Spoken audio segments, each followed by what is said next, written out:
Hi everyone. How are you doing today? I hope you are doing awesome wherever you are. I am doing great. I got up and did my self-care practice, which included some exercise, some mindset work, and now I prepare to hop on live and be with you for a little bit. So yesterday I wrote about Maslow's hierarchy of needs, and I even posted an image of the triangle, and a lot of people are resonating with that. And I encourage you to check it out if you've never seen Maslow's hierarchy of needs triangle. It's really cool. It's like a pyramid, and it's got just really great information to support you in assessing where you're at on that hierarchy of needs. Oftentimes people come to me and they don't have their basic needs met, and it doesn't really make sense to work with a life coach when you don't have money coming in, you don't have a job, or you don't have somewhere to live, or your basic needs are not being met. And today I really wanted to share with you where I started off in my journey, because I think it's just helpful to hear somebody else's experience. Your experience is going to be different than mine, but I just want you to hear the areas that I focused in on so that you can then look at your life and see, where do I need to focus in on? You might be just starting off your journey. You might be somebody that's already moved up that triangle and is working on some of the top parts of the triangle. And this is certainly still for you, because you just want to assess where you're at right now and kind of check in with yourself and see what specifically you can focus in on in order to keep moving up that triangle. So I love self-actualization. I love anything that has to do with living your potential. And that was really what drove me to get sober. And then I didn't want to just be stuck in sober, which is what a lot of people experience. I didn't just want to be sober. I didn't just want to be maintaining. I was really clear that when I did get sober, that was really just the first step of my process, because when I got sober, it really cleared up the path for me to work on a lot of things that I needed to work on. The substances were really getting in the way of me working on my mental health and me working on resolving some trauma that I was still carrying with me. And that's a forever process. That's something I'm still working on, but I wouldn't have been able to work on those things or live my potential or step into my potential if I was continuing to use substances. The substances kept pulling me back, right? And you can use really any pattern here. You can think of perfectionism, poor relationships, codependency, any of this kind of stuff, any of these behaviors that we have that don't work for us can just keep us stuck and pull us back into old patterns. So it doesn't really matter what we're talking about here. If substances isn't the thing for you, look for the thing that is. This is really about universal recovery. We're all working on something. We're all recovering from something. So let me share the three things that I focused in on when I first got sober. I focused in on my environment. I focused in on my career, my work, and I focused in on myself. And those are in no particular order. I'd actually say if I was gonna put them in order, it would be I focused in on myself first, I focused in on my environment, and I focused on my career. Okay, so those were things that were happening in my life that I honed in on. I knew I had to hone in on myself, because I knew, hey Jennifer, I knew that if I wasn't thinking in alignment with living my potential, that I was not going to maintain any sense of sobriety, and I was just going to go back to old behaviors. So I really honed in on having a better relationship with myself, because I needed a new way of being with myself and with the world, right? So I spent so much time for the first 2 years of my recovery getting to know myself, getting reacquainted with my skills, getting reacquainted with my strengths, getting reacquainted with what I enjoyed. Hi, Wes. So, that was a place that I really honed in on in order to move up in the pyramid. right? So the myself piece is kind of part of the pyramid no matter what section you're working on, but it was definitely part of like the basic needs that I needed to look at. Like I had to include myself there. So another thing that I honed in on was my environment. So I knew that I needed to be mindful of the environment I was creating. And at that time, I didn't have a TV. At that time, I completely immersed myself with self-help and spiritual gurus. So I was listening to Louise Hay nonstop. I was listening to Wayne Dyer nonstop. I didn't really listen to or watch anything. I would watch DVDs, but they would always be like lectures by Wayne Dyer or Deepak Chopra or any of these people that I felt like had a really powerful message, a positive message, and we're talking about things that I wanted to create in my life. So I didn't have a TV, so I didn't watch any TV. And I just immersed myself with positivity.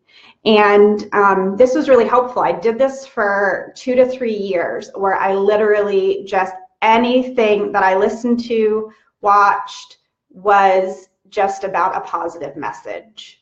And this was really important to me because it created an environment where I was just hearing positive messages, and it was really helping me like work on my own inner vibration and really like changing my thinking to a more positive mindset. My self-talk was improving and getting better.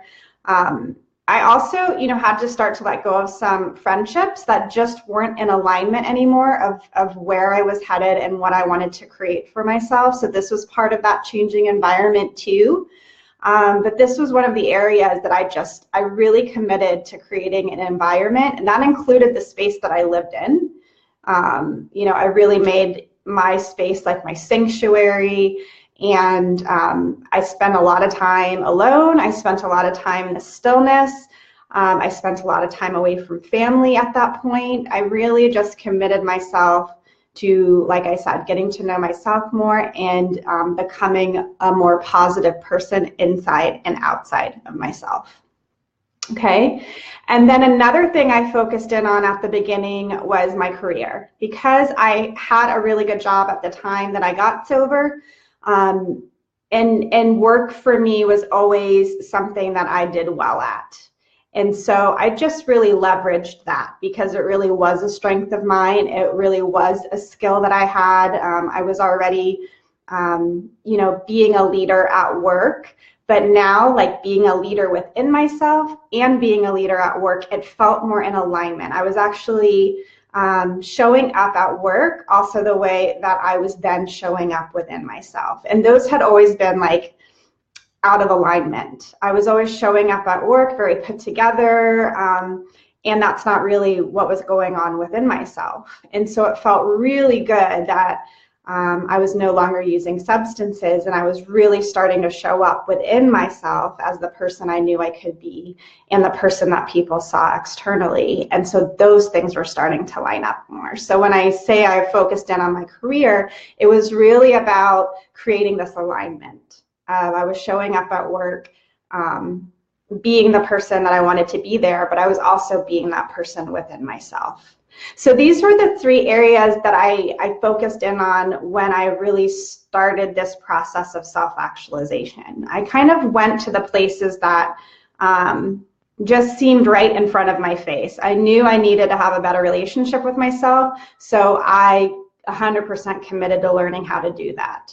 I knew I wanted to create a positive environment externally as well as internally, so I worked on making sure those things were aligned. And career and job, all that stuff was always a really a strength of mine, so I kind of just used that to keep leveraging what I was working on and who I wanted to be. And interestingly enough, that part of being devoted to career ended up taking this beautiful turn of becoming purposeful work. So I always did work that was really purposeful. That's just always been a part of my path. But then being able to now do work that was really in alignment with my own healing and helping other people heal, that felt very in sync and in tune. So I was really excited about being able to look at these 3 things, share these 3 things with you. These have been my 3 areas that I started with, but they might not be yours. So I just want you to look at that triangle and see where you're at as far as Maslow's hierarchy of needs, right? And if you're still at the place where you're getting basic needs put in place, that's okay. Make sure to get those in there. If that is, finding stable housing, if that is finding a job where you have money coming in, those things need to be there in order for us to move up that pyramid. When we don't have those basic needs met, it's very hard to move up, and you will find yourself very challenged in that area. So that's why I like that visual, because you can kind of see, like, where am I at here? Am I still working on creating safety for myself? Am I still working on building my confidence and my esteem? Where am I here that I really need to put some intention into and on? And that can be very helpful, because it can support you in creating a plan of action that's actually going to be in alignment with what you need and where you're at, so that you're not trying to jump too far ahead when you haven't gotten the bottom pieces built and sturdy and steady so that you can move up. I'm happy to share more about this if you need any support in kind of creating a plan around what this might look like. I'm happy to hop on a call with people. Have just gotten 5 spots filled, so I only would have about 2 spots if anybody wants to, hop on for a 30-minute quick call and talk through this. I'm happy to help you with this, because if you know exactly where you need to hone in on, it can make your journey much easier and much more graceful. So I hope this was helpful today. I know a lot of you are connecting with Maslow's hierarchy of needs. I certainly have always enjoyed it, because you get that really good visual, and you also see like you're moving towards that self-actualization. And you want to have all those building blocks in place so that you can really move up gracefully and really step into it and feel good about it. If there's any comments, any thoughts, any questions, feel free to leave that below. And if you'd like to connect with me more, just reach out to me and we'll set up some time to talk. All right, guys, enjoyed being here with you today and can't wait to hear from you.